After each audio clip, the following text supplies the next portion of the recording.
Thank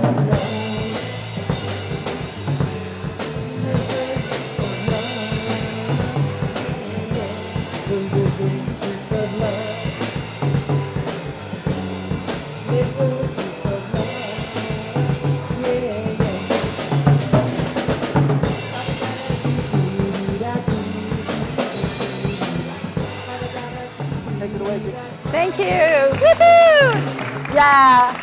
I first want to say that I've known John twice as long, or maybe even 3 times as long as you have known John. And I'm here in part because John is an indefatigable, I can say that word, activist with a huge heart and incredible intellect and a capacity to think systemically. And I think that's one of the things that happens with activism. We are both like values-based activists. We are people who ask people, what makes life matter? What's most important to you? How do we design a life around that? Okay, the system doesn't let you do that, but let's still stick with that question. What makes life wonderful for you? How do we have that kind of life? My first work with Your Money or Your Life was about rethinking our relationship with money and stuff. And basically the transformational moment in that was really linking money and time. And when a boss says time is money, really it's sort of the oppressor trying to get you to work harder. But we said the time you invest in putting the money in your wallet is the time of your life. So when you spend money, you're spending your time, and you might as well spend it wisely. So that was the key idea there. And what happened is people dropped excess consumption like a hot potato. And so I worked on that for about 10 years. And now how did I get around to food? I'm still in the quality of life movement.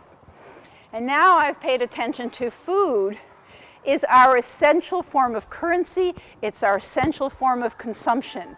And not only that, if we have relationship with seeds, we can make lettuce, i.e. lettuce, not lettuce as in money.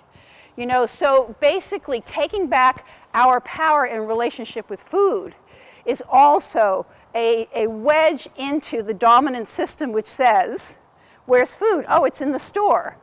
Well, how does the food get in the store?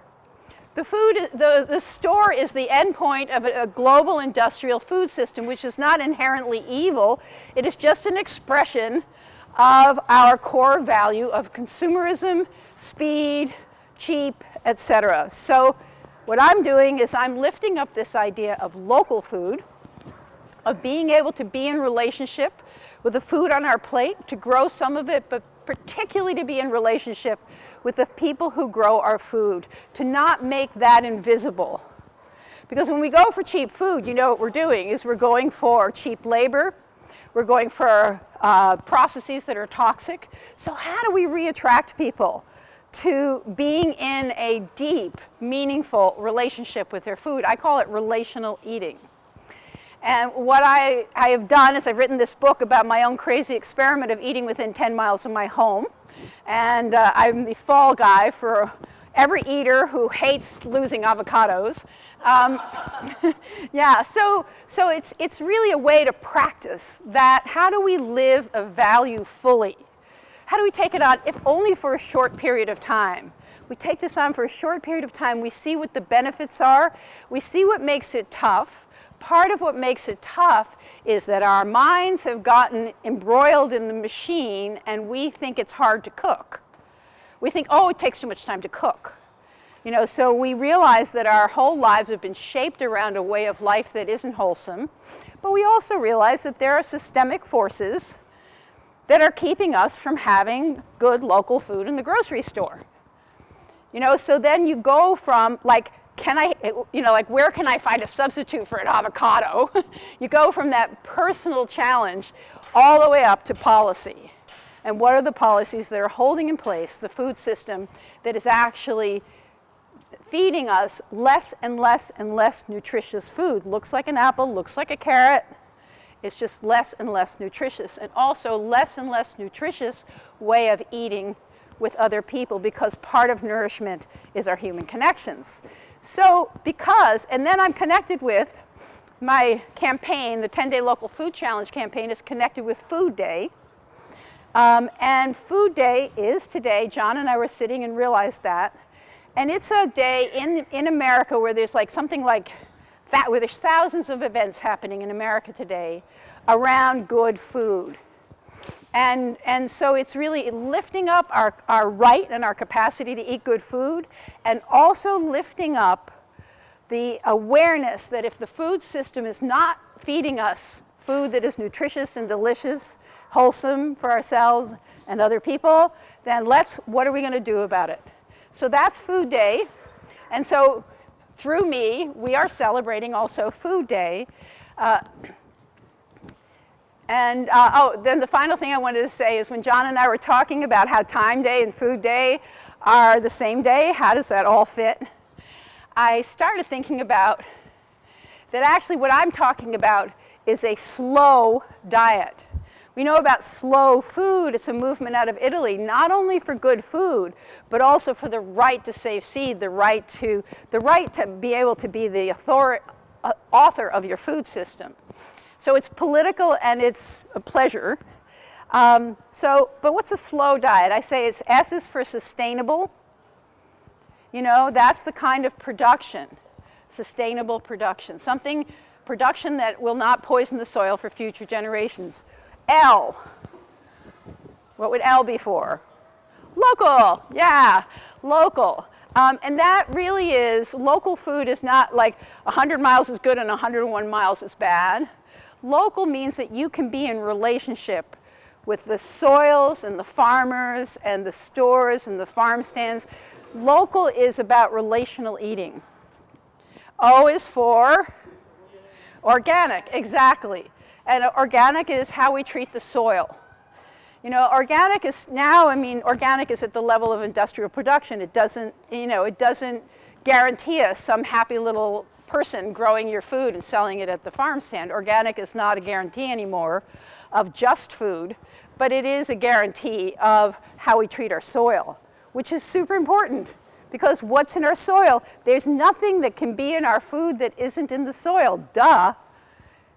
Where does all the stuff that makes the beet come from? It's in the soil. So we have to treat our soils well. Sustainable, local, organic, waste-free, that's nice. What else? What, W. What? Water? Yeah, well, that's a perfect answer. I didn't think of that one. I talk about whole, unprocessed food. Because that gets around to time again. The time to be able to cook. One of the biggest barriers when I put this 10-day local food challenge, for 10 days you eat food grown within 100 miles of your home. When I put this before people, the biggest barrier, besides I don't know where to find 100-mile food, is I don't have time to shop and I don't have time to cook. So that links it all the way back to why we're here together today. Is we need time enough to live a life that expresses what matters most, which is our human connections, and basically not just what we put into our mouths, but the creativity with which we live our lives. So thanks, John, for having me. Yeah. Our state representative, the marvelous Gael Tarleton. Thank you, John. Well, you are intrepid, and you're here on a Saturday morning. In some parts of the world, people actually gather together on Wednesdays and Thursdays too, because they can take a couple of hours off from work to go talk to other people about change, about how we get social change that improves the lives and quality of life for all of us.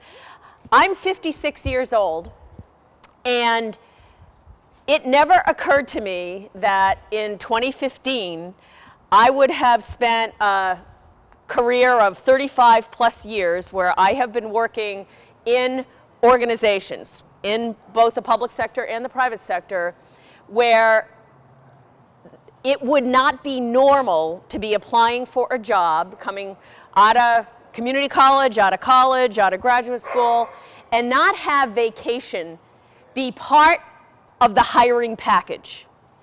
But that is the world we are in right now. for all workers in the United States of America. People have to actually fight for the right to get a salary, get work, and then negotiate for the right to take some time off. And I've known John DeGraff now, I can't believe it, it's been 10 years.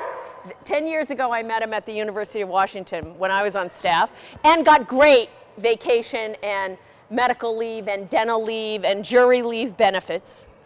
And he came to me talking about take back your time and affluenza, and I was living the restructuring of the workplace.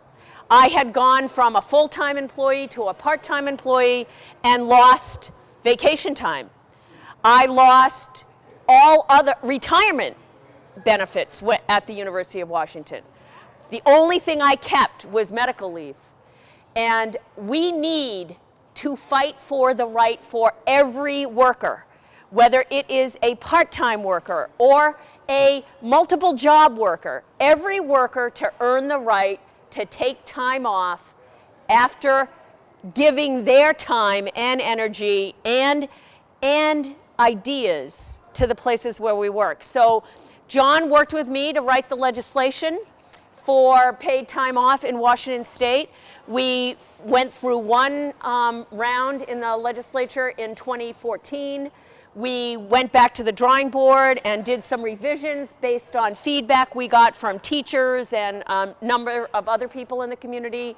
I put it forward again in 2015.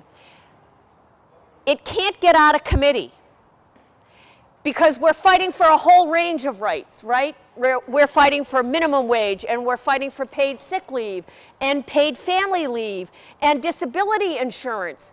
We're basically fighting for a decent workplace and a decent work opportunities for all of our people. But just because we don't win on round one, and this is why I wanted to be here today, okay? Because you almost never win on round one. Our job is to keep the pressure on for as long as it takes until we win. And that is what I am going to do. You know, women started fighting in 1842 for the right to vote, okay? 1842. And then in 1848, there was Seneca Falls, and then in 1910, Washington State gave women the right to vote, but it wasn't until 1920 that women got the right to vote as part of our constitutional rights. It takes one long time to win our rights. But health care is a right, and we're winning that fight. We had to fight for years to make health care access to everyone a right. And until we have a single-payer system, it won't be a right for everyone, because there are still 34 states in the nation that are denying Medicaid access to our people. They live in the wrong state with the wrong governor and the wrong legislature. That's the only mistake they made. So we need them to have health care. We need all workers to have sick leave, and all workers to have paid family leave, and we need all workers to have paid vacation time. So thank you for fighting the fight with me. I will not stop until I win, because that's when we will know that we have done everything in our power to make the 21st century workplace a fair place and a safe place and a healthy place for all of us. Because hopefully with healthcare, we're going to live a lot longer, and we'll want to be enjoying ourselves a lot more through our work and our play with our families and friends. And what better place in the world to get paid vacation time first in the United States than in Washington State, which is the best state in the nation to go outside and play. So thank you very much. Thank you, John. Anyone who knows me knows that my two biggest passions in life, at least in terms of public policy, are the issue of time time starvation or time deprivation, and the need for all Americans to have adequate time off as they do in other rich countries to spend with their family, with their friends, and to balance their life. My other issue that I'm very passionate about in the last few years is K-12 education and the fight to keep K-12 education public and not see our education dollars used for private, for-profit purposes. A lot of states have lost the battle, or at least lost some of the battles, to keep K-12 education public, but in Washington State we're holding our own, and I hope we continue to. The reason I see these two issues as being very connected is they have a lot of overlap, and the speaker who couldn't be here today, Jesse Hagopian, who's been a leader in the movement to give teachers more autonomy and to give students more time for education as opposed to testing. He wasn't able to be here today, but he recently authored an article in the Progressive magazine about recess and how they recently saved recess. The teachers got together and insisted that students be given adequate time for recess. We all know what it's like to be a kid because we all once were kids, and a lot of us have kids. Kids need to balance the time they're sitting in class, learning, being quiet and paying attention, with time to run around and move and be kids and connect with other kids in a very active way. And a lot of states and a lot of districts around the country are now coming up with the ludicrous suggestion that somehow we should be having less and less time for recess and physical education so we can spend more time in the classroom. We can spend more time doing test prep. A lot of people are advocating we keep our kids in school from 8 in the morning till 6 at night. A lot of school districts are saying we should eliminate summer vacation, maybe give them like 2 weeks at the end of August and keep them at it all the time. And this stems from an illusion that somehow the more the better. And anyone who's studied any field of science knows that the more the better never applies. Everything has to be kept in balance. And so I think what I've learned by reading Jesse's article and listening to his story about how they retained vacation for the kids who go to public school in Seattle really reflects upon the same issues that we're dealing with here as adults. We can't be at it all the time. We can't always be studying, working, producing.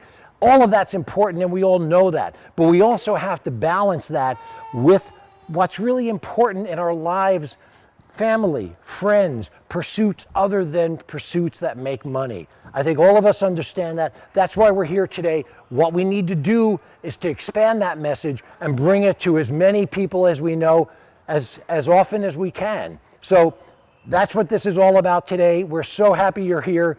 And hopefully next year when we do it again, we'll have that many more people because everybody can bring one or two. Thank you so much.